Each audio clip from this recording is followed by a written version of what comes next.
Well, what's going on nationally is initially in April, the labor force took a hit. It contracted. Many people were propelled out of their jobs. Now, I have to clarify something. The labor force is the sum of the unemployed plus the employed. So if the labor force is going down, that means people are leaving participation at all in the workforce, whether they're employed or unemployed or not. They're leaving. So for one reason or another, the labor force is getting smaller. The willingness of people to participate in the economy has gotten smaller. Now, initially, that contraction was very similar for men and women in April, but by the time we come here to October, women's participation rates have gone down continuously since that time. They've recovered partially, but they're still much lower. So where we are right now in October is that if you think of it as a year-over-year basis, the labor supply of men is down about 1.5%. The labor supply of all women is down about 2.8%. So the men's labor supply recovered some, but the women's labor supply did not recover nearly as much as the men. And so that means that there's a large number of women, maybe more than 1 million, who have decided for one reason or another that they can't participate in the workforce. What will that do to our recovery in the future?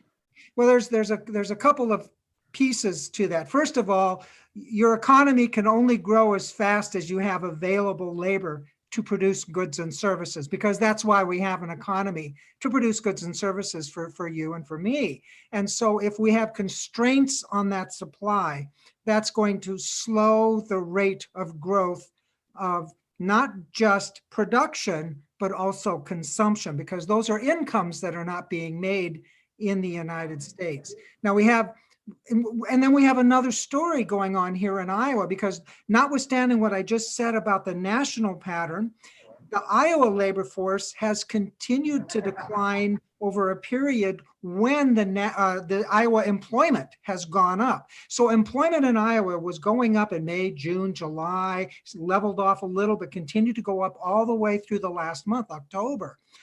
Our labor supply in Iowa continued to decline in May, June, July, and then mostly leveled off.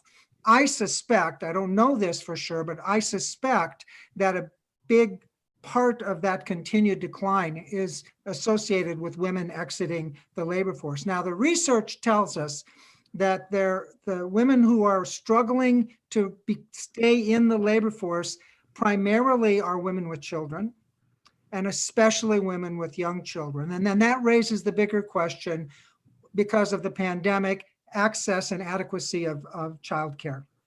And the fact that within households, no matter what, childcare often defaults to the woman participant. Have we seen something like this before? Not really. We've seen.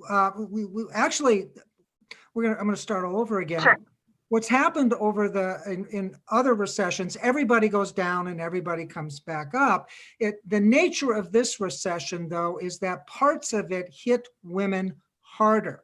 It hit women harder because women are much more likely to be working in retail, much more likely to working in a lot of service occupations, much more likely to be working in areas that we know have been hit hard, like healthcare and education. And so categories where employment losses were higher also are categories where women had higher fractions of employment. That's not been the case in other recessions. In other recessions, everything kind of contracts, being led by manufacturing, and then everything comes back over time.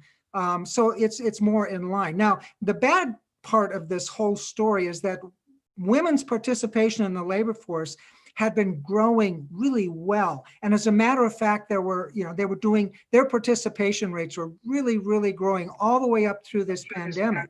And so a lot of productivity growth in the economy is attributable to the expansion of women participating in the economy.